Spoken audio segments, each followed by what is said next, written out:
Hello and welcome my dear student on calculus channel.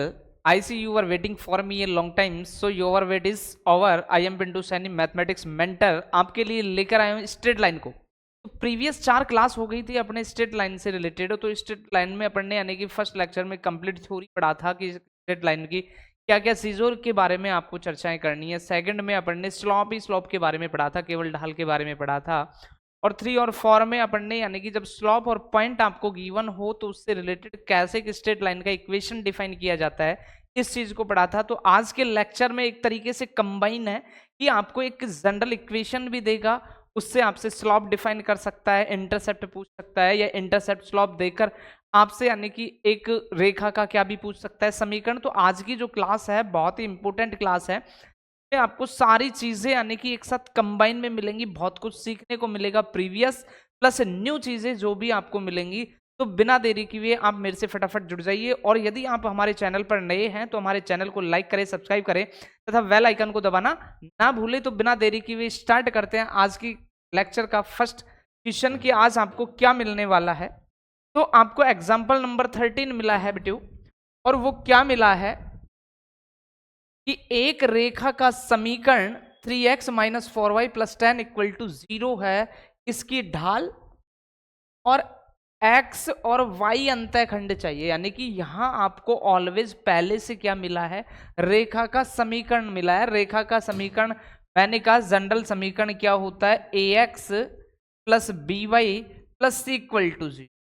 ये किसी भी रेखा का व्यापक समीकरण होता है, और इस समीकरण की सहायता से आपको इस रेखा की क्या चाहिए, ढाल चाहिए। और दूसरा एक्स अक्ष और वाई अक्ष पर कटे अंतःखंड चाहिए।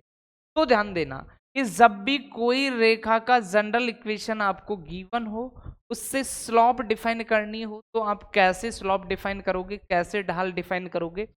और अंतःखंड पूछे हैं तो उस इक्वेशन को आपको किस फॉर्म में लाना पड़ेगा, अंतःखंड की फॉर्म में। तो आइए देखते हैं।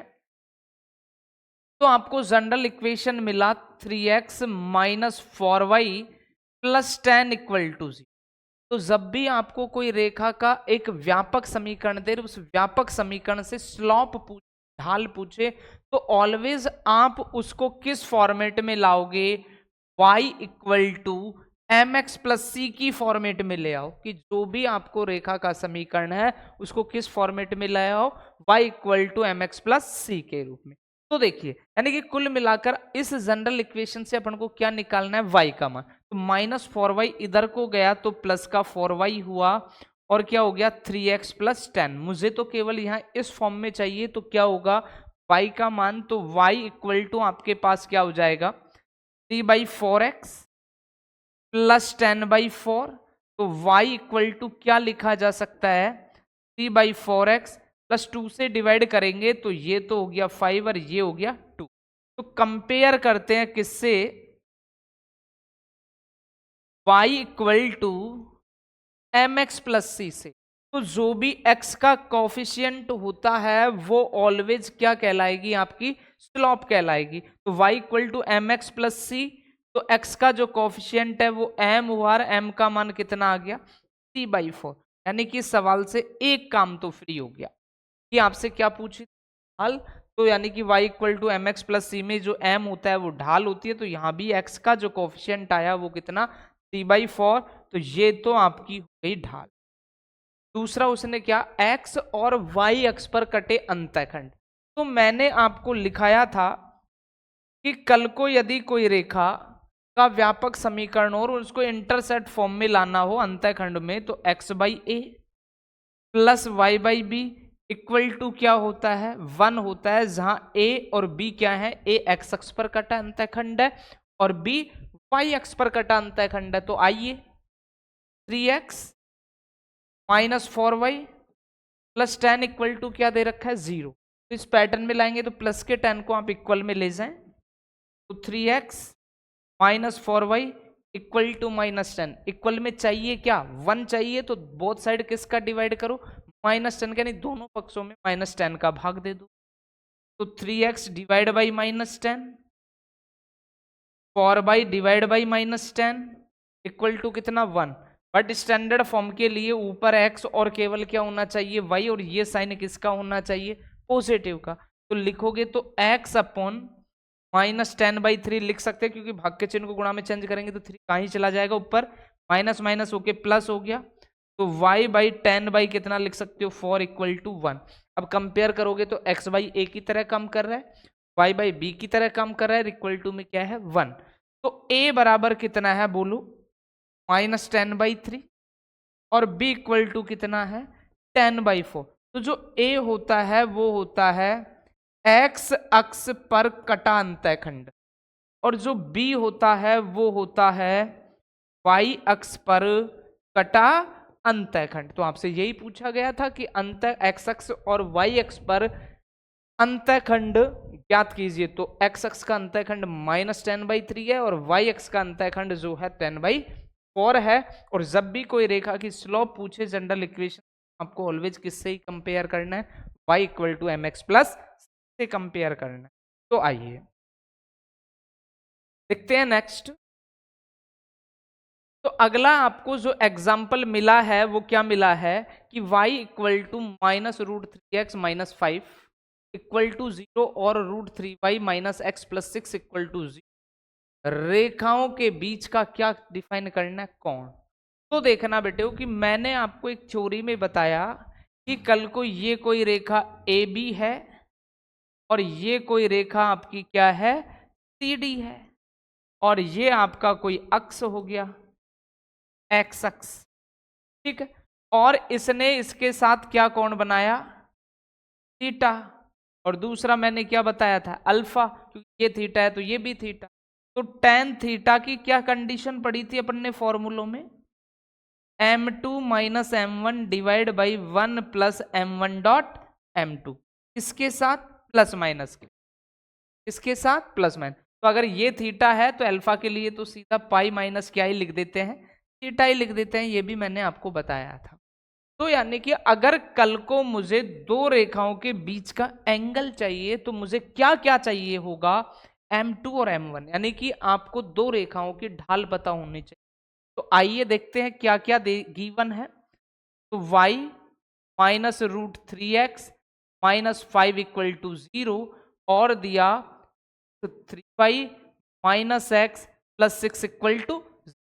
और अपन देख पाए कि जो आपको रेखाओं के समीकरण दे रखे हैं वो जनरल इक्वेशन दे रखा है, मानक रूप दे रखा है। मानक रूप जब किसी रेखा का आपको मिल जाए तो अगर कल को मुझे उससे स्लॉप क्रिएट करनी हो, स्लॉप का मान डिफाइन करना हो, तो किस फॉर्मेट में लिखा जाएगा, y = mx + c, जो प्रीवियस क्वेश्चन में अपन ने अभी देखा था। तो जब भी ax + by + c फॉर्म का कोई भी, यानी कि आपको क्या मिले, रेखा का समीकरण मिले, तो उसका कंपेयर किससे करना है, y = mx + c से। तो इसको दे दिया इक्वेशन फर्स्ट और इसको दे दिया इक्वेशन सेकंड। तो फ्रॉम इक्वेशन फर्स्ट अपन इसको किस फॉर्म में लाएंगे, y = mx + c, यानी कुल मिला के किसका मान चाहिए, y का। तो y माइनस इधर को गया तो √3x पॉजिटिव, -5 भी इधर को गया तो √3 पॉजिटिव। तो y = mx + c से जब कंपेयर करेंगे तो पहली रेखा है तो m1 ढाल लिखेंगे तो वो कितना हो गया, √3, यानी कि पहली रेखा की जो ढाल है वो तो कितनी आ गई, √3। अब आगे बढ़ते हैं। तो आगे अपन को क्या कहा, फ्रॉम इक्वेशन सेकंड। तो फ्रॉम इक्वेशन सेकंड से भी अपन को किसकी वैल्यू निकालनी है, y की। तो √3y माइनस का x इधर को गया तो प्लस का x, प्लस का 6 इधर को गया तो माइनस का 6, y का मान चाहिए। तो y = क्या हो गया, x/√3 - 6/√3। अब y = mx + c से तुलना करेंगे तो m2 बराबर x का कोफिशिएंट कितना है आपके पास, 1/√3। तो देखिए एक रेखा की ढाल तो कितनी है, √3, दूसरी रेखा की ढाल कितनी है, 1/√3। और जब दो रेखाओं के बीच की ढाल आपको पता हो और उनके बीच का यदि कल को क्या कोण डिफाइन करना हो तो क्या लगाएंगे, तो फॉर्मूला यूज किया अपन ने tan theta = m2 - m1 / 1 + m1.m2। m2। तो tan theta equal to m2 का मान कितना है 1/√3, m1 का मान कितना है √3, तो 1 प्लस 1/√3 और कितना हो गया √3। तो tan थीटा इक्वल टू देखना एलसीएम √3। अब आप सोच रहे होंगे √3 से √3 कैंसिल मत करो, आप तो एलसीएम को एलसीएम से कैंसिल करो ताकि कैलकुलेशन नहीं आए। तो √3 अपन ने एलसीएम लिया, तो यानी कि √3 से √3 क्या हो गया कैंसिल, तो 1 - 3 तो ये हो गया और √3 + 1 ये हो गया। तो tan theta equal to -2 divide by इसका एलसीएम √3 आया था, तो √3 + √3 है ये 3 प्लस √3, क्योंकि इसके नीचे 1, दोनों का एलसीएम √3 आया था, एक का भाग √3 में दिया तो √3 और इधर से √3 एक बार तो √3 मल्टीप्लाई होगा तो कितना हो गया 2√3, 2 से 2 कैंसिल। तो tan थीटा यानी कि अगर मोड के अंदर है तो पॉजिटिव ही आएगा, बट आपको एक बार पॉजिटिव साइन लेना है एक बार नेगेटिव, तो ये आ गया 1/√। तो देखो tan थीटा, तो 1/√3 को आप क्या लिख सकते हो tan 30 डिग्री या π/6। थीटा का मान कितना आ गया 30 डिग्री, तो या तो थीटा का मान कितना होगा 30 डिग्री। अब देखना कि जो मैंने आपको समझाया था कि मान लीजिए कल को ये कोई रेखा है और ये कोई रेखा है, ये जो कोण आया वो 30 डिग्री आया, तो एक कोण ये भी बताया था मैंने अल्फा, तो ये कोण कैसे निकलता है कि ये पूरा कोण 180 है, जैसे 30 घटा दे कल को अपन तो जो भी आएगा, तो एक जो अल्फा का मान आएगा 180 - 30 आएगा, तो अल्फा इक्वल टू कितना भी हो सकता है 150।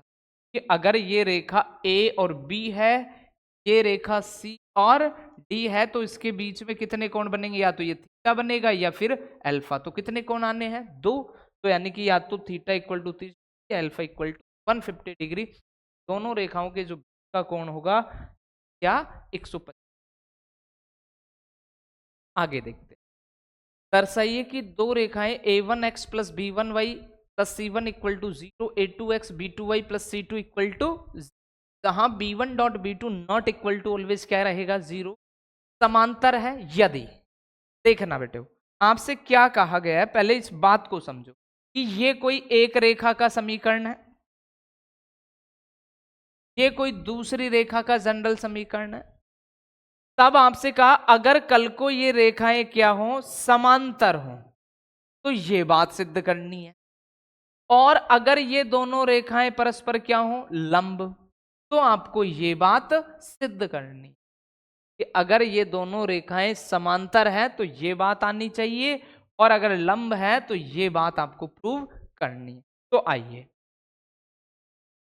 कि आपसे कहा क्या गया, पहले तो उन चीजों को, तो रेखा का जनरल समीकरण a1x + b1y + c1 = दूसरा a2x + b2y + c2 = ठीक है, दो रेखाओं के क्या दिए आपको जनरल समीकरण दे दिए, व्यापक समीकरण दे दिया। व्यापक समीकरण को कैलकुलेट करते हुए तो आपसे क्या कहा समांतर, तो आपने समांतर की क्या स्थिति पड़ी है कि कल को मान लीजिए ये कोई रेखा L1 है, ये कोई रेखा L2 है, ये दोनों रेखाएं L1 समांतर होगी L2 के, तो आपने प्रतिबंध क्या पढ़ा है, आपने पढ़ा है कि सर M1 = क्या होता है M2। तो मीनिंग आपको दो रेखाओं के जनरल समीकरण दे रखे हैं, उनसे M1 डिफाइन करना है, क्या डिफाइन करना है M2, और जो M1 और M2 आए उनको आपस में क्या रखना है बराबर। फिर देखते हैं क्या प्रतिबंध। तो ये रेखाओं के क्या दे दिया आपको व्यापक समीकरण। व्यापक समीकरण जब दे दे उनकी स्लोप डिफाइन करनी हो तो ऑलवेज किस में कन्वर्ट करना है, y = mx + c के रूप में आपको बताना है। तो y का मान निकालेंगे तो b1y = माइनस का a1x माइनस का c1, तो y = माइनस का a1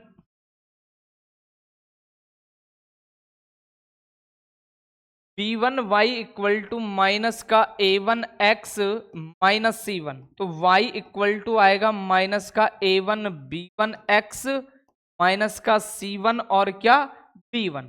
जब y equal to M x plus c से तुलना की जाएगी तो x का कोफिशिएंट यहाँ m है, यहाँ x का कोफिशिएंट, तो m1 बराबर कितना लिखोगे, माइनस का a1 डिवाइड बाई b1। ये तो पहली रेखा की स्लोप। इसी तरीके से रेखा 2 को भी a2x plus c2y plus c2 equal to, तो जब लिखोगे y का मान निकालोगे तो b2y इक्वल टू माइनस का a2x और माइनस का कितना c2, तो y इक्वल टू माइनस का a2x upon b2 minus c2 upon कितना b2। जब y equal to M x plus c से तुलना करेंगे तो जो x का कॉफिशिएंट है वो m2 कहलाएगा, तो m2 कितना आ गया, माइनस का a2 डिवाइड बाई b2। बस अपना काम फ्री हो गया।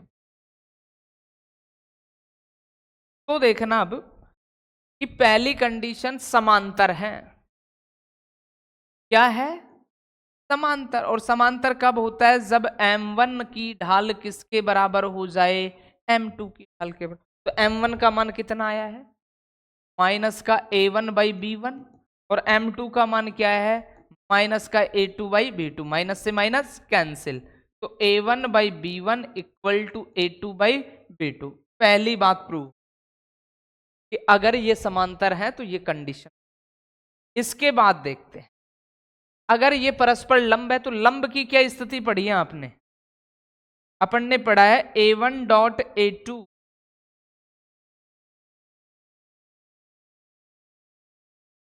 m1 डॉट m2 ऑलवेज किसके बराबर होता है, -1 के। तो m1 का मान कितना है ये देखो, minus a1 b1 dot minus a2 b2 equal to कितना, -1। ये माइनस से माइनस गुणा होकर प्लस हुआ है, ये माइनस का मल्टीप्लाई हुआ तो क्या हो गया, प्लस। क्या आ गया, a1 dot a2 b1 dot b2 equal to -1। तो माइनस जब क्रॉस मल्टीप्लीकेशन करोगे तो a1 dot a2 equal to minus का b1 डॉट b2, इसको इधर को लाओगे a1 dot a2 plus b1 dot b2 equal to, क्या देख लो ऐसा ही कुछ प्रूव करना था, बिल्कुल ऐसा ही प्रूव करना था। तो ये कहानी हो गई, जब दो रेखाएं एक दूसरे के क्या हो, समांतर हो, तब ये कंडीशन होती है। जब दो रेखाएं एक दूसरे के पैरेलल हो तो ये कंडीशन। नेक्स्ट, रेखा x minus 2y plus 3 equal to 0 पर लंब और बिंदु 1 -2 से जाने वाली रेखा का समीकरण। अब दोनों चीजें दी हैं कि एक रेखा का जनरल इक्वेशन भी आपको मिला है और एक पॉइंट से जाने वाली रेखा का समीकरण भी आपसे पूछा। तो आइए कि मान लीजिए ये कोई रेखा का जनरल इक्वेशन था, ये कोई रेखा थी जिसका समीकरण आपको क्या दे रखा है, x minus 2y plus 3 equal to 0।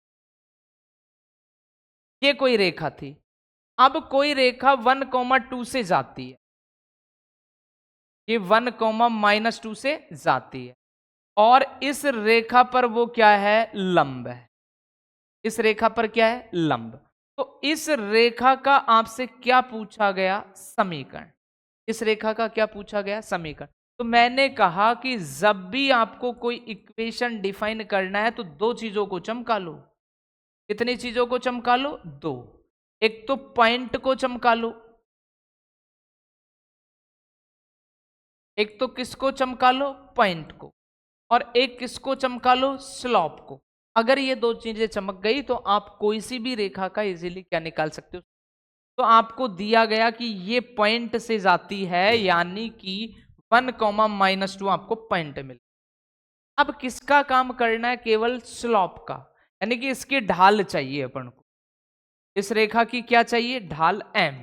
अब m के लिए कोई ना कोई बात कही कि कल को ये रेखा L1 है, ये रेखा क्या है, L2 है, और L1 लंब है किस पर, L2 पर। और जब कोई दो रेखाएं एक दूसरे के लंब होती हैं तो उनका प्रोडक्ट जो होता है -1 के बराबर होता है। तो इस रेखा की आप क्या निकाल सकते हो, ढाल। तो आइए देखते हैं। तो रेखा x -3y वो x -2y plus 3 equal to 0 को किस रूप में लिखोगे जब किसी रेखा का जनरल इक्वेशन दे रखा हो और उससे ढाल निकालनी हो? तो अभी बार बार अपन सवालों में पढ़ रहे हैं कि किस फॉर्म में लाओ, y equal to M x plus c के रूप में। तो माइनस का 2y इधर को गया तो प्लस का 2y, और x प्लस कितना हो गया 3, तो y के रूप में लिखेंगे तो 1/2 x प्लस 3/2। जब y equal to M x plus c से कंपेयर किया, किससे? y equal to M x plus c से, तो m जो चमका वो कितना चमका? 1/2। तो अगर ये रेखा L1 है तो उसकी स्लॉप को नाम क्या दे दिया? M1। अब M1 आ गया और आपसे कहा गया कि L1 लंब है किस पर? L2 पर। तो M2 यदि मुझे चाहिए तो माइनस का 1 क्या लिखना पड़ेगा? M1 लिखना पड़ेगा, या M1 dot M2 equal to क्या लिखना पड़ेगा? -1 लिखना पड़ेगा।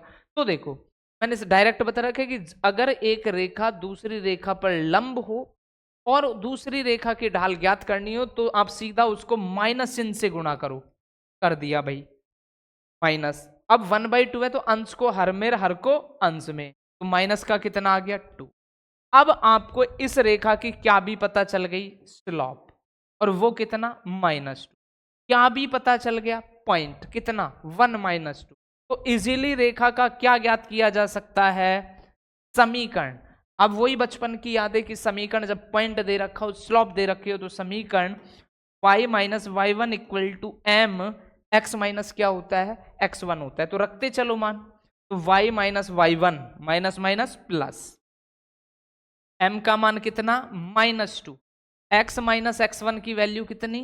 1, y plus 2 equal to -2x plus का कितना हो जाएगा? 2। सबको इधर को ले आओ, -2x प्लस का 2x प्लस का y, और 2 से 2 कैंसिल होकर के आ गया 0। रेखा का समीकरण आ गया 2x plus Y equal to. तो यहां इस सवाल में यानी कि रेखा का जनरल इक्वेशन भी मिला, पॉइंट से जाने वाली रेखा का समीकरण भी पूछा। तो आपको देखना है कि क्या चीज चाहिए, क्या चीज। नेक्स्ट, बिंदु 3, -5 की रेखा से दूरी।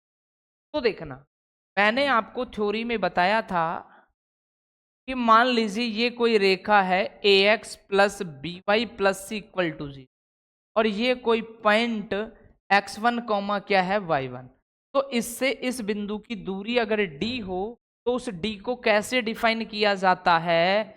ax1 by1 plus C upon under root A square plus B square. तो कुछ ऐसा ही देखते हैं कि बिंदु 3, -5 एक पॉइंट मिल गया, यहां आपको दे दिया कितना? 3, -5 से ये रेखा की दूरी, तो ये रेखा हो गई। तो आइए आपको किस तरीके का यानी कि डायग्राम फॉलो करना है। ये रफ डायग्राम है, कोई जरूरी नहीं है कि ऐसा ही हो, क्योंकि पॉइंट 3, -5 दे रखा है तो इधर को कोई पॉइंट होगा, x x positive y x negative, तो x x positive y x negative. और इस रेखा की देखें तो एक्स तो कैसा है? पॉजिटिव, और वाई कैसा है? नेगेटिव। तो यानी कि ये कोई रेखा जो जाएगी, अगर रफ डायग्राम थोड़ा सा बनाने की कोशिश करें तो ये कोई रेखा है आपकी, का समीकरण कितना दे रखा है? कि एक्स -4y -26 इक्वल टू, और 3, -5 से। तो मान लीजिए ये कोई पॉइंट 3, कितना? -5, इस क्वाड्रेंट में x कैसा मिलेगा? पॉजिटिव, और y कैसा मिलेगा? नेगेटिव। तो इस पॉइंट से ये दूरी अपन ने मान ली क्या है? d। तो किसी बिंदु से किसी रेखा के बीच की दूरी, तो d का फॉर्मूला क्या पड़ा है? ax1 by1 plus C upon under root A square plus B square. But ध्यान क्या देना है कि x1 y1 कहां से लें? ए बी सी के मान कहां से लें? तो जो भी रेखा होती है उसका x coefficient capital A, y coefficient capital B, और कांस्टेंट ऑलवेज क्या कहलाता है? C। अब बात आती है x1 y1, तो जो भी पॉइंट होता है उस वो होता है x1 और क्या होता है? y1। तो अपन को सारी चीजें पता चल गई कि क्या x1 है, क्या y1 है, क्या a है, क्या b है, क्या c है। तो आइए d equal to calculate ax1, तो x का कोफिशिएंट 3 इंटू x1 की वैल्यू भी कितनी है? 3, प्लस by1, b का मान कितना? -4 इंटू y1 का मान कितना, -5 और प्लस सी, तो सी का मान कितना, -26 डिवाइड बाई अंडर रूट ए का मान कितना, 3 का स्क्वायर करेंगे तो 9, 4 का स्क्वायर करेंगे तो 16। तो आइए इक्वल टू 9, माइनस को माइनस से गुणा किया तो प्लस का कितना 20 और माइनस का कितना 26, 9 और 16 25 का वर्गमूल सीधा लिख देता हूं कितना 5। तो डी इक्वल टू 20 और 9 कितना हो गया 29, 29 में से 26 गया तो कितना बचेगा 3 डिवाइड बाई 5। तो जो डिस्टेंस ऑलवेज पॉजिटिव, नेगेटिव है चाहे पॉजिटिव है तो पॉजिटिव है, तो जो आपकी इस बिंदु से इस रेखा की जो दूरी होगी वो डी इक्वल टू कितना हो जाएगा प्यारे बच्चों, 3/5 हो जाएगा। नेक्स्ट एक्सरसाइज स्टार्ट होती है 10.3, जिसका पहला क्वेश्चन आपसे क्या पूछा गया, निम्नलिखित समीकरणों की को ढाल अंतःखंड रूप में रूपांतरित, उनकी ढाल तथा y अंतःखंड ज्ञात कीजिए। पहली बात तो ढाल अंतःखंड रूप होता क्या है, तो जो आप ये बार बार पढ़ रहे हो ना y equal to M x plus c का फॉर्म, यही होता है ढाल अंतःखंड। यही क्या होता है ढाल अंतःखंड। तो आइए आपसे कहा कि पहला क्वेश्चन है x plus 7y equal to 0, इसमें आपको क्या करना है ढाल अंतःखंड रूप में डिफाइन करना है और y अंतःखंड बताना है। क्या बताना है y अंतःखंड। तो देखो जो भी रेखा दे रखी है से आप y equal to M x plus c के रूप में लाओ, तो 7y इक्वल टू कितना -x, तो y इक्वल टू माइनस का 1/7 और x, ये आ गया। अब इसका कंपेयर किससे करना है, y equal to M x plus c से, तो m बराबर कितना है बोलो, माइनस का 1/7 और c बराबर कुछ है नहीं यानी कि 0 मान सकते हो, तो क्या है, तो अब बात को समझ है ना, जो m है वो तो होता है ढाल और जो ये c होता है ना c, ये होता है y अंतःखंड। क्या होता है y अंतःखंड। ध्यान रखना जब भी y equal to M x plus c का कोई इक्वेशन है तो मीनिंग स्लोप और y एक्स पर काटा गया क्या है अंतःखंड। तो m बराबर -1/7, तो जो ढाल आ गई m वो तो माइनस का 1/7 हो गया, ढाल तो m बराबर कितना आ गया माइनस का 1/7 और y अंतःखंड तो c बराबर कितना आ गया 0, तो y पर ये अंतःखंड काटेगी नहीं, क्योंकि अगर अपन ऐसे भी देखें तो y equal to -1/7 equal to x कहां से जाएगी, मूल बिंदु से। y equal to M X की रेखा कहां से जाती है, मूल बिंदु। आगे देखो सेकंड क्वेश्चन आपको दिया 6x plus 3y minus 5 equal to 0, तो आपको एक तो ढाल बताना है, y एक्स पर काटा अंतःखंड किस फॉर्म में लाओगे, y equal to M x plus c की, प्लस का 3y तो यहीं रहने दो, प्लस का 6x इधर को गया तो माइनस का 6x, माइनस का 5 इधर को गया तो प्लस का 5, तो y इक्वल टू 3 दूनी 6 माइनस 2x और प्लस का कितना 5/3, कंपेयर करो y equal to M x plus c से, तो m बराबर तो कितना आ गया -2, तो ढाल तो कितनी हो गई -2, और जो ये c का मान होता है वो ऑलवेज y एक्स पर काटा गया अंतःखंड, तो y अंतःखंड जो होगा वो कितना होगा 5/3 होगा, तो ये है y एक्स पर काटा गया अंतःखंड। आगे देखते तीसरा क्वेश्चन आपको मिला y इक्वल टू 0, तीसरा क्वेश्चन क्या मिल गया आपको y इक्वल टू, तो देखो y इक्वल टू 0 कोई समीकरण मिला तो y equal to M x plus c से जब इसका कंपेयर करते हैं तो x कोफिशिएंट कुछ भी नहीं है, यानी कि इसकी स्लॉप m बराबर भी कितना 0, और y अंतःखंड जो है वो भी आपका क्या ही है। तो देखिए अगला दिया निम्नलिखित समीकरणों को अंतःखंड रूप में रूपांतरित कीजिए। किसमें रूपांतरित करना है? अंतःखंड रूप में। और अंतःखंड रूप होता क्या है कि x by A plus Y by B equal to 1 का जो फॉर्म होता है वो ऑलवेज अंतःखंड रूप कहलाता है। Intercept form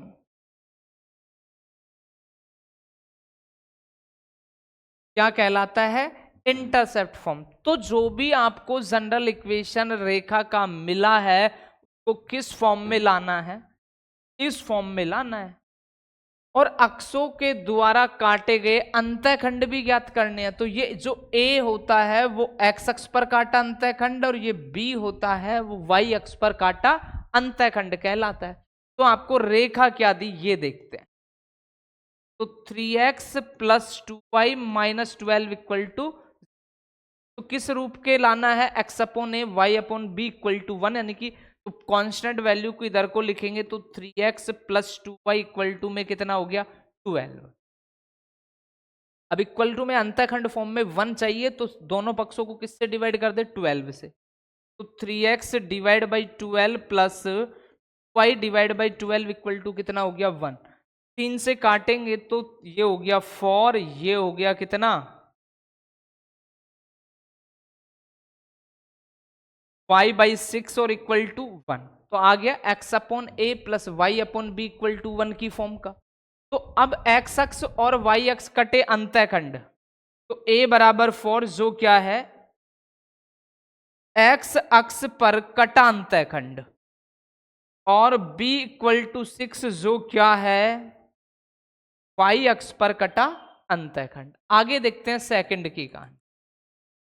4x minus 3y equal to 6। पहले तो किस फॉर्म में लाना है? अंतःखंड। तो इक्वल में क्या होना चाहिए? 1। तो सीधा 6 का डिवाइड करो। 4x divide by 6 minus 3y divide by 6 equal to कितना? 1। चाहिए इसी पैटर्न का ऊपर x ही होना चाहिए a, ये sign always positive, y upon B equal to 1। अब इक्वल टू में तो 1 आ गया, तो बट इसको क्या लिखेंगे? x अपॉन 6 बाई 4 प्लस करना ही पड़ेगा, 3 दूनी 6, तो y बाई माइनस का कितना रखना पड़ेगा? 2 इक्वल टू 1। तो x upon A Y upon B equal to 1 आ गया, यानी कि ये किस फॉर्म का आ गया? आपका अंतःखंड रूप। तो a बराबर कितना चमका? और कैंसिल कर लो तो 2 तिया 6, 2 दूनी 4, ये तो हो गया x अंतःखंड। और b इक्वल टू कितना? -2, ये हो गया y अक्ष, y अंतःखंड। अब इसको देखना तीसरे की का। तो तीसरे में आपको मिला 3y प्लस 2 इक्वल टू, और इसको किस रूप में लाना है? अंतःखंड रूप में। तो आप जब लिखोगे तो 3y इक्वल टू कितना आ गया? -2। -2 का भाग दोगे 3y अपॉन -2 इक्वल टू में कितना आ गया? 1। जब यहां देखोगे तो y अपॉन -2/3 इक्वल टू 1। तो अब यानी कि इधर को x का कोई कोफिशिएंट है नहीं, तो x by 0 plus y by minus का 2/3 इक्वल टू क्या लिख लो? 1। तो जब x अक्ष पर अंतःखंड काटोगे तो x अक्ष पर कोई अंतःखंड काटता ही नहीं है, यानी x अक्ष पर कोई रेखा जाएगी नहीं, तो वो अंतःखंड a बराबर 0, x अक्ष पर कोई अंतःखंड नहीं काटती है। और y अक्ष पर अंतःखंड जो काटेगी माइनस का कितना हो गया? 2/3। क्योंकि अगर कल को इस रेखा का आप ग्राफ देखते हो, इस रेखा का क्या देखते हो? ग्राफ। तो 3y इक्वल टू कितना? -2, y इक्वल टू माइनस का 2/3, तो y इक्वल टू b, तो यानी कि ये रेखा इस तरीके से जाएगी, और ये जो पॉइंट आएगा 0, माइनस का कितना आएगा? 3/2। तो इसने x अक्ष को कहीं अंतःखंड यानी इंटरसेक्ट किया क्या? नहीं किया। तो सिर्फ और सिर्फ क्या है? y अंतःखंड, x अंतःखंड का मान क्या है? यानी कि x अक्ष पर कोई अंतःखंड ही नहीं काटती है। आगे देखना क्वेश्चन नंबर 4, बिंदु -1, 1 की रेखा से दूरी ज्ञात कीजिए। अब वही कि बिंदु की रेखा से दूर, बट आपने जैसे इस चीज को देखा रेखा को, तो रेखा क्या स्टैंडर्ड फॉर्म में है क्या? नहीं। तो पहला काम तो क्या होगा कि जिस भी रेखा से किसी बिंदु की है तो उस रेखा का क्या चाहिए अपन को? Standard form. और स्टैंडर्ड फॉर्म होता क्या है? ax plus B Y plus equal to 0 का फॉर्म चाहिए। तो आइए इसी फॉर्म में लाते हैं इसको और देखते हैं। तो आपको दिया गया 12x प्लस 6 5 y माइनस 2, करते हैं 12 से मल्टीप्लाई। तो 12x कितना 72, 5y माइनस कितना 10। एक्स वाई को एक तरफ करोगे तो 12x माइनस का 5y प्लस का 72 और माइनस माइनस प्लस का 10 इक्वल टू 0। 12x माइनस का 5y प्लस का 82 इक्वल टू, यानी कि ये रेखा का फॉर्मेट आ गया ax plus B Y plus C equal to 0 के रूप। अब मान लीजिए कि ये कोई रेखा थी,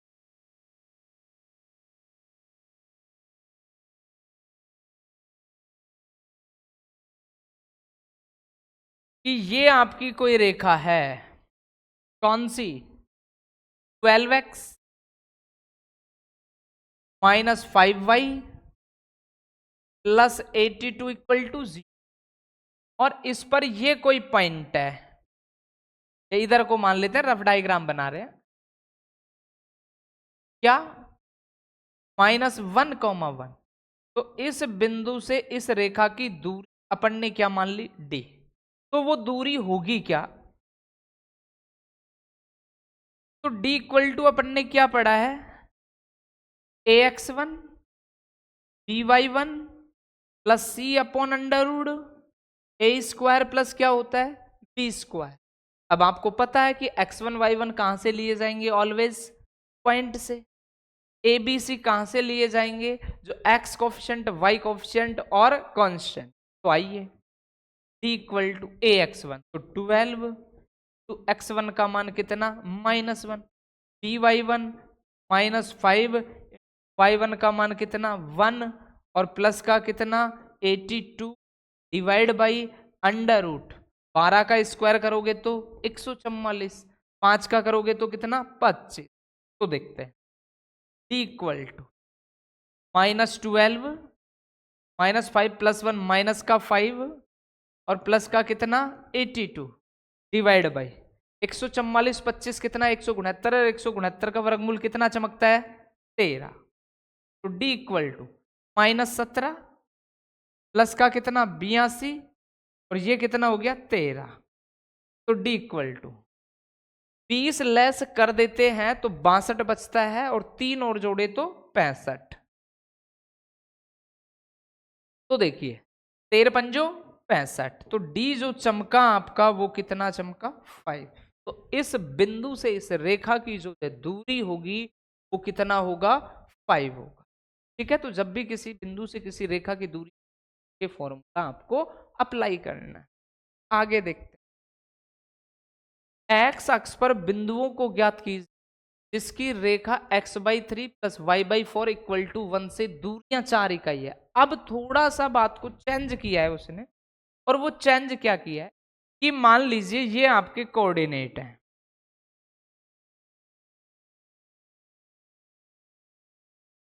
कि ये x y x डैश और क्या है? y डैश, और जिस रेखा दे रखी है x/3 y/4, तो ये 3 ले लेते हैं और ये कितना? 4। तो ऐसे कोई रेखा है आपकी,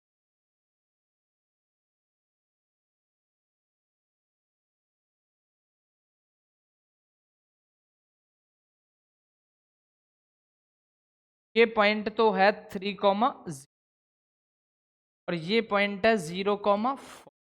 ठीक है, x/3 y/4 इक्वल टू 1, यानी x अक्ष पर काटा अंतःखंड यार y अक्ष पर काटा अंतःखंड 4 है, तो उसका ग्राफ कुछ ऐसे बनेगा। ठीक है भाई, ये दूरियां कितनी है? 4 इकाई। अब कोई पॉइंट था x अक्ष पर, अब देखना कि x अक्ष पर पॉइंट यहां भी हो सकता है,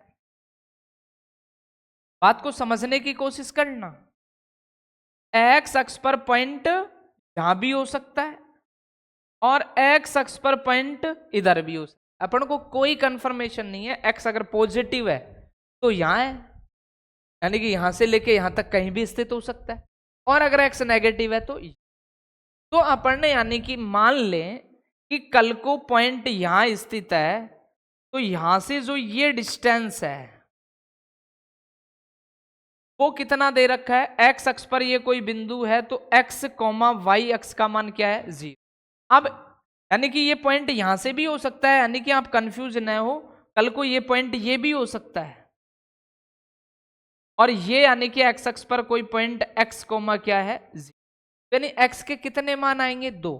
तो पॉइंट यहां भी हो सकता है, यहां भी। अगर एक्स का एक मान आता है पॉजिटिव तो मीनिंग वो यहाँ है, और एक्स का एक मान आता है नेगेटिव तो वो मीनिंग यहाँ है। तो आइए अगर सवाल से देखें, कहिए यानी कि अक्ष पर बिंदुओं को ज्ञात कीजिए। बिंदुओं का मतलब एक से अधिक है, अर्थात वो पॉइंट यहां भी हो सकता है एक्स अक्ष पर, यहां भी हो सकता है। तो इन जनरली मान लीजिए कल को यहां है या यहां है, किसी एक को मान लेते हो तो एक्स की वैल्यू देख लेंगे, 2 है तो दोनों स्थितियों में क्या स्थिति रहनी है।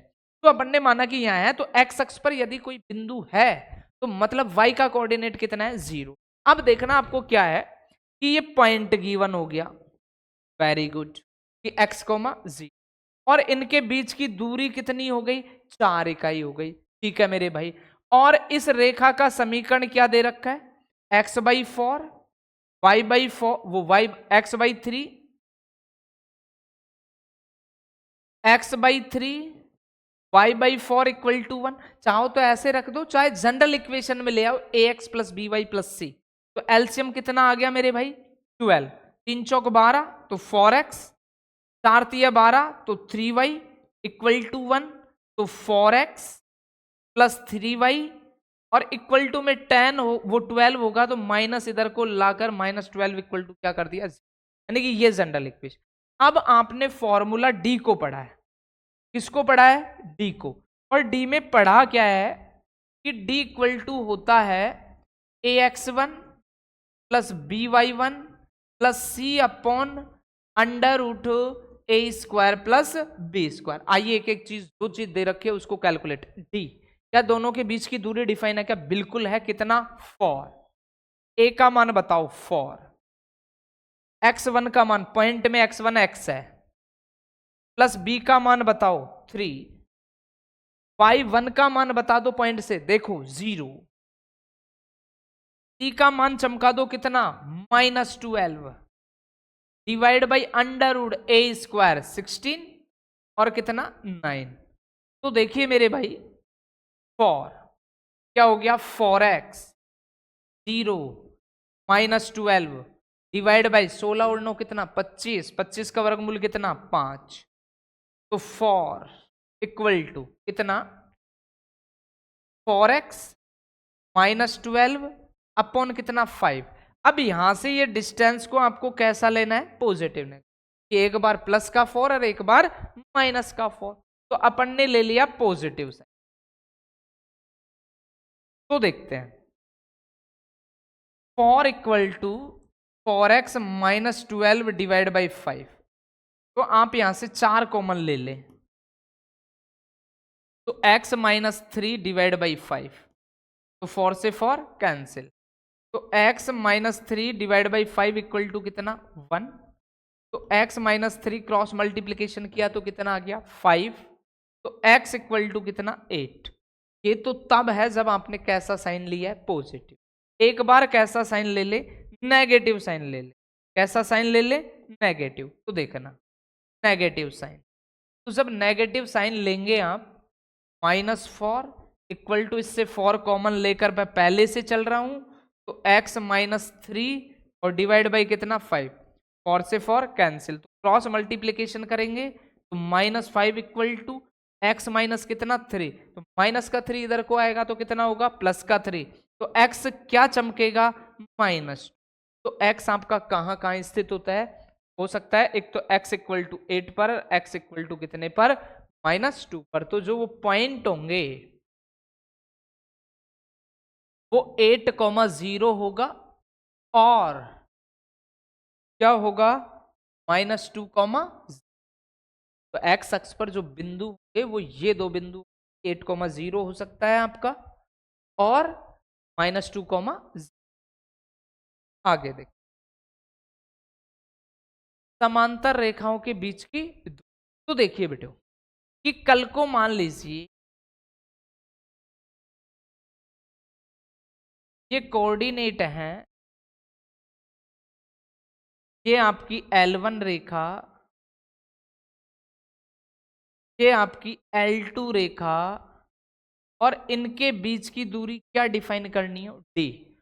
और आपसे पहले से गिवन है कि L1 पैरेलल टू L2, कि L1 समांतर है किसके, L2 के। तो जब कोई भी दो रेखाएं समांतर हो और उनके बीच की दूरी डी डिफाइन करनी हो तो वो होता है C2 - C1 upon √a² plus d²।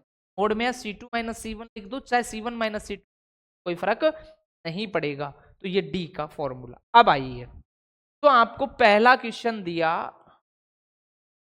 15x + 8y - 34 = 0, 15x + 8y + 31 = 0। और ये रेखा आपस में क्या है, समांतर, की L1 ये है, L2 ये है, और L1 पैरेलल है किसके, L2 के। तब आपको इन दोनों रेखाओं के बीच की दूरी, तो जब दो रेखाएं पैरेलल हो तो उनके बीच का ये फॉर्मूला चलता है -C1 का मोड या C1 - C2 divide by √a² plus b²। अब देखते हैं, वैसे समांतर का मतलब है कि इनकी ढाल आपस में क्या रही होंगी, बराबर, की M1 बराबर क्या रहा होगा, M2। तो इससे भी आप y = mx + c से M1 डिफाइन करें, y = mx + c से M2 डिफाइन करें, तो दोनों की स्लॉप कैसी आएगी, इक्वल आएगी। मीनिंग 100% पहले से कह रखा है, तो अपन को ज्यादा चर्चाएं करने की आवश्यकता नहीं है कि दोनों रेखाएं समांतर। मीनिंग M1 बराबर M2 रहा होगा और 100% रहा होगा। अपन को तो क्या चाहिए, उनके बीच की दूरी डिफाइन करनी। तो आइए दूरी के लिए क्या करते हैं, तो d = अपन ने लिखा C2 - C1 upon √a² plus b²। तो d = C2 - C1, C2 का मान कितना हो गया 31, माइनस C1 का मान माइनस माइनस क्या हो गया plus 34, divide by √a² plus b²। तो a² b² जनरल इक्वेशन में जो x का कोफिशिएंट है वो a का मान, y का कोफिशिएंट है वो किसका मान, b का मान, और जो कांस्टेंट होता है वो क्या है, c। अब आप सोच रहे होंगे कि सर अगर कल को C1 - C2 रखे तो भी कोई फर्क नहीं पड़ेगा, कि आपने पहले C1 रखा तो -34 रखा, फिर -C2 किया तो माइनस का 31 हो गया, दोनों ही माइनस हुआ, मोड़ के कारण दूरी ऑलवेज कैसी लेनी है, पॉजिटिव, तो उससे कोई फर्क नहीं पड़ रहा है। तो 15 का स्क्वायर कितना 225, 8 का कितना 64, तो क्या हुआ = 31 और 34 कितना हो गया 65, डिवाइड बाई 225 और 64 कितना हो गया 5 और 4 9, 4 2 8, और कितना 2, यानी कि 289, अंडर रूट में कितना आ गया 289। तो d = 65, 289 किसका वर्गमूल होता है 749, यानी कि 17 का। तो यानी कि कितना हो गया 65/70। उन दो समांतर रेखाओं के बीच की आएगी वो 5 कितना आएगा 7 आएगा। आगे देखो सेकंड Lx, तो देखो इसको जनरल इक्वेशन में आप जब बनाओगे तो Lx Ly plus p = 0, Lx plus Ly minus r = 0।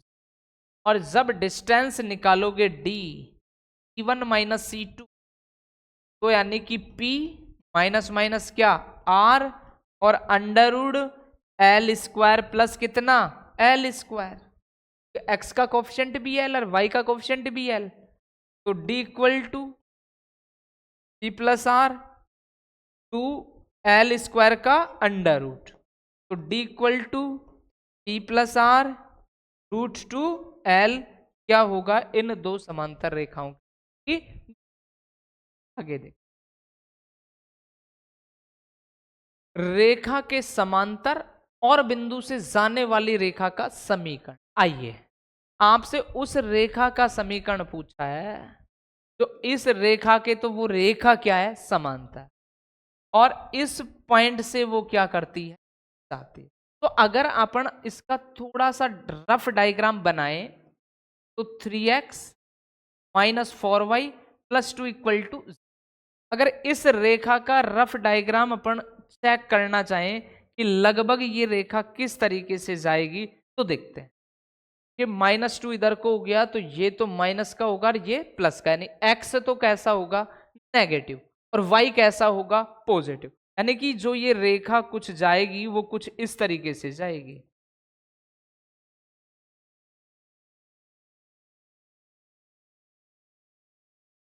तो जो ये आपकी रेखा हो गई 3x minus 4y plus 2 equal to 0, वो रफ डायग्राम यानी लगभग कुछ ऐसा जाएगा। अब आपको बिंदु -2, 3 यानी x नेगेटिव है, y पॉजिटिव है, तो x तो नेगेटिव है और y पॉजिटिव, तो मान लीजिए ये पॉइंट आपका हो गया -2, 3, वो -2 और 3 यहां ले लेते हैं, और यहां से कोई रेखा जाती है आपकी, यहां से कोई रेखा जाती है आपकी, तो देखना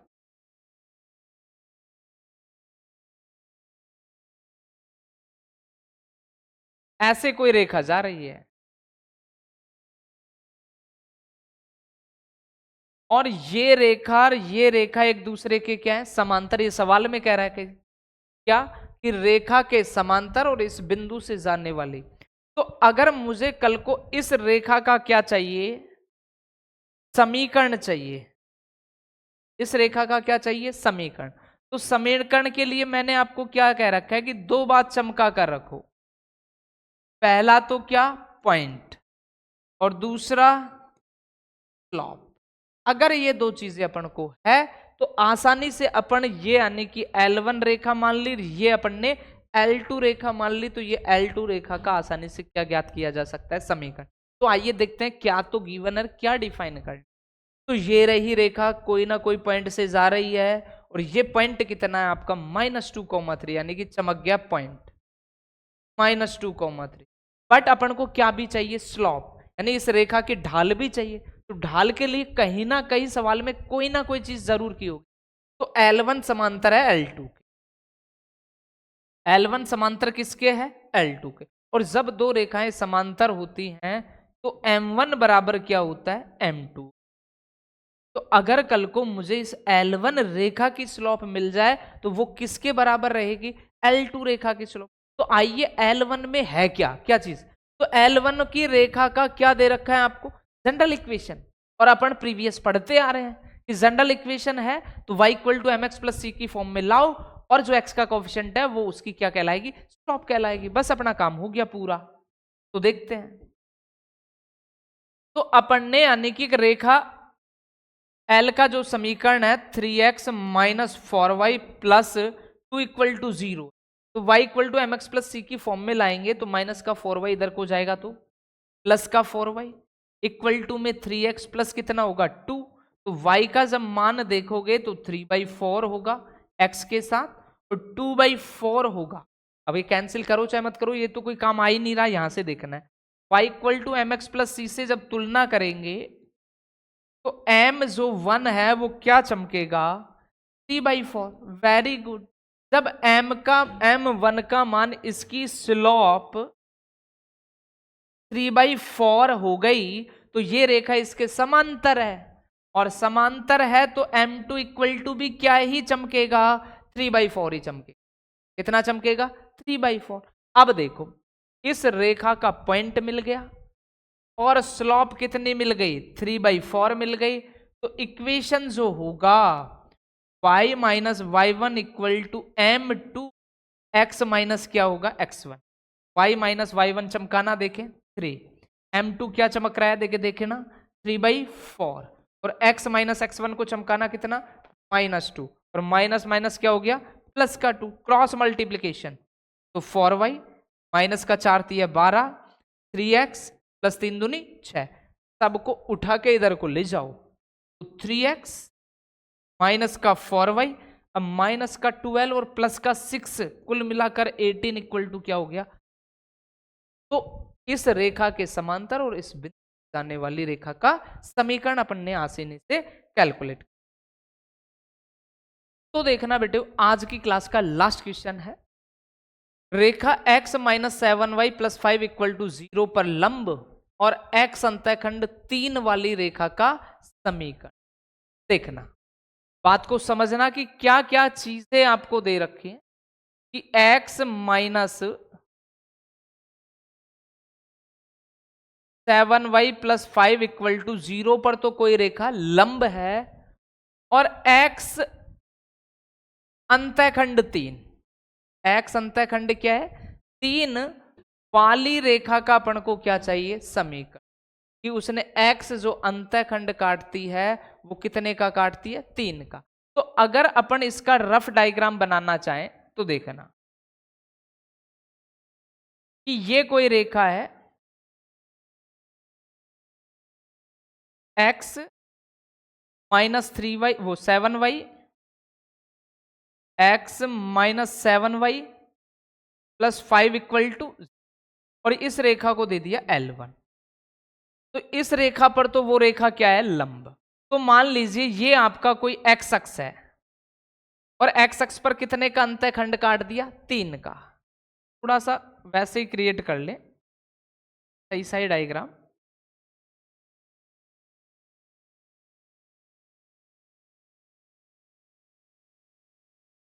कि x माइनस 7y प्लस 5 का अगर रफ डायग्राम थोड़ा सा अपन चेक करें तो प्लस का 5 इधर को जाएगा तो माइनस का 5 अंतःखंड रूप में बनाएंगे तो x तो नेगेटिव आएगा, y कैसा आएगा, पॉजिटिव। यानी कि जो आपका ये वाली रेखा जाएगी वो कुछ इस तरीके की जाएगी। ये कौन सी रेखा हो गई, x minus 7y plus 5 equal to, अब आपको कौन सी रेखा का समीकरण चाहिए जो x अंतःखंड 3 है।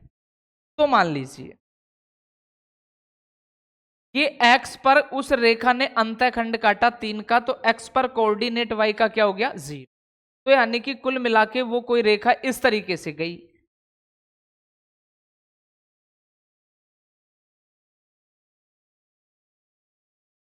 वो रेखा कुछ इस तरीके से गई आपकी, और ये रेखा इस रेखा पर क्या रही, लंब रही। तो इस L2 रेखा का आपसे क्या पूछा गया, समीकरण पूछा। और समीकरण के लिए कितनी बातें होना आवश्यक है, एक तो ढाल चेक करो भाई, और एक पॉइंट यानी कि बिंदु होना चाहिए। समीकरण चाहिए, समीकरण के लिए इस रेखा की क्या पता होनी चाहिए, एक तो पॉइंट, और एक क्या पता होना चाहिए, ढाल। तो आइए देखते हैं क्या यह रेखा 3,0 से जाती है। सवाल में क्या है, x अक्ष पर अंतःखंड, x अक्ष पर काटा अंतःखंड, और कितने का काटा, 3 का। x अक्ष का जो y कोऑर्डिनेट होता है x अक्ष पर वो कितना होता है, 3,0। मीनिंग अपन को किसके बारे में पता चल गया, पॉइंट के बारे में पता चल गया कि पॉइंट 3,0 है। बट अब कौन रह गया, ढाल रह गई। तो ढाल के लिए कहीं ना कहीं सवाल में कोई ना कोई कंडीशन आपको जरूर दे रखी होगी। तो L1 जो रेखा है वो L2 पर क्या है, लंब है। L1 रेखा L2 पर क्या है, लंब। और जब भी कोई रेखा किसी रेखा पर लंब होती है तो दोनों की ढालों का गुणनफल किसके बराबर, -1 के। तो अब अगर मुझे कल को किसकी ढाल मिल जाए, L1 की ढाल मिल जाए, तो L1 क्या है, जनरल इक्वेशन है L1 का। और जब किसी रेखा का जनरल इक्वेशन आपको मिल जाए और उसकी स्लॉप आपको डिफाइन करनी हो तो उसे किस फॉर्म में लाओ, y equal to mx plus c. तो यानी कि L1 रेखा का समीकरण क्या है, देखते हैं। x minus 7y plus 5 equal to 0, किस फॉर्म का लाना है, y equal to mx plus c. -7y इधर को गया तो प्लस का 7y, x प्लस कितना हो गया 5, y equal to 1/7x plus 5/7। तो y equal to mx plus c से जब कंपेयर करेंगे तो m1 बराबर कितना चमकेगा, बता दो देखें, 1/7। जब m1 बराबर 1/7 हो गया और L1 लंब है L2 पर, तो m2 सीधा चमका दूं क्या, माइनस इन से गुणा कर दो और अंश को हर में, हर को किस में बदल दो, अंश में। m2 का मान कितना आ गया आपके पास, -7। बोलो काम खत्म, पॉइंट मिल गया, स्लोप निकाल ली। तो निकाल लो आसानी से क्या, समीकरण। तो देखना आपका समीकरण क्या, y minus y1 equal to m, x minus क्या होना है, x1। y माइनस y1 का मान देखो आप यहां से पॉइंट से 3,0 है तो y1 का मान 0, m का मान -7, x माइनस x1 का मान कितना है, y माइनस 0 का मतलब y, -7x और माइनस माइनस प्लस का कितना हो जाएगा 3। सबको इधर को ले आओ, 7x plus y -3 equal to, तो x अक्ष पर तीर का अंतःखंड काटे तथा इस रेखा पर जो लंब हो उस रेखा का जो समीकरण होगा 7x plus y -3 equal to क्या होगा प्यारे बच्चों। तो आज के लिए इतना ही, बने रहें हमारी क्लास में।